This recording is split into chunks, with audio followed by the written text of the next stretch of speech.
I was just trying to scare the thief away, but suddenly, due to the sudden ringing of the bell, I was scary and pulled the trigger. My wife rushed into the living room and the lights came on. I saw the stranger I'd shot blood pouring from his eye. My hands were still shaking when the police arrived at the scene moments later. The sheriff identified the intruder as a wanted criminal named Freddie. He told me not to worry, it was clearly self-defense. To close the case, I needed to head down to the station to give my statement. Sitting in the back of the police car, I couldn't believe I'd actually killed someone. When I got home, my wife and I collapsed on the floor, staring at the blood splattered on the wall.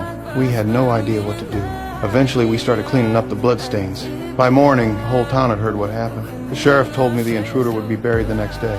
But I couldn't help wondering, did this guy have any family? The sheriff said he had a father who was serving time in prison. But here's the thing, his father was being released today. Shit don't fall far from the tree. Of all days. That's when I started to feel uneasy. Worried about potential retaliation from this criminal's father, I had all the locks on our doors replaced with heavy-duty ones. But after receiving a call from an unknown number, I got seriously nervous. The person on the other end didn't say a word. I was convinced it was the dead man's father. Out of fear, I didn't sleep at all that night. I sat in the living room on high alert until dawn. The next morning, I decided to go to the cemetery to see Freddie's grave. But as I sat in my car, an old man suddenly appeared beside the window. Quiet and peaceful, isn't it?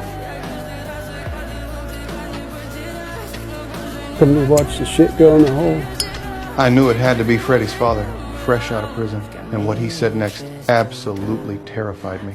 Oh, that was a nice picture of your family in the paper. Your boy, he looks a whole lot like you, doesn't he? I immediately drove to my son's school and picked him up. Then I went straight to the sheriff, begging him to arrest the man. But the sheriff said without evidence, there was nothing he could do. He wants my son. He's probably just trying to scare you. Don't let him. After leaving the station, I took my wife and son home. But the moment we got to the front door, I noticed our lock had been forced open. Get back in the car. What? The lock's busted. Oh my God. In a panic, I told my wife to take our son to the police station while I grabbed a tool from the trunk and went inside to check things out. At first, I didn't see anyone. But when I walked into my son's bedroom, I found a bullet on the floor. Following the trail, I discovered a stuffed animal with its eye gouged out. And then another bullet and another. The police arrived quickly. Now we had evidence. They assigned officers to secretly protect us and left one cop stationed inside the house. But I still couldn't sleep. I went downstairs for a glass of milk, and when I returned to the bedroom to try to rest, the intruder's father was standing right beside my son's bed.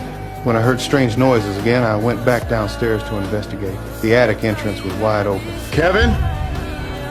He's in the fucking house! He's in the goddamn house! Jordan!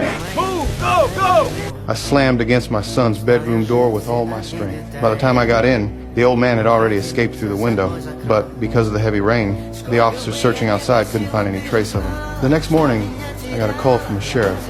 He said they'd caught the old man and were about to send him to prison. I finally felt relieved. Feeling like the danger had passed, I excitedly headed to the station.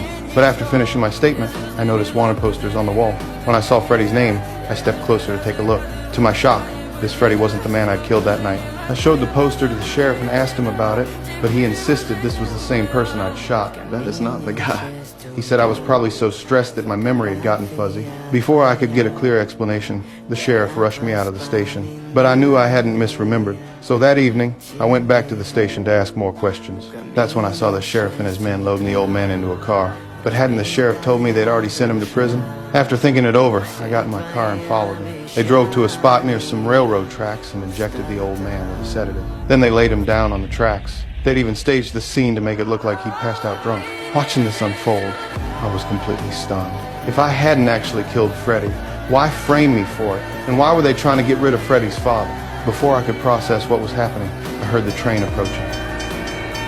After a moment's hesitation, I made my decision. I needed to know the truth, so I rushed out to save the old man.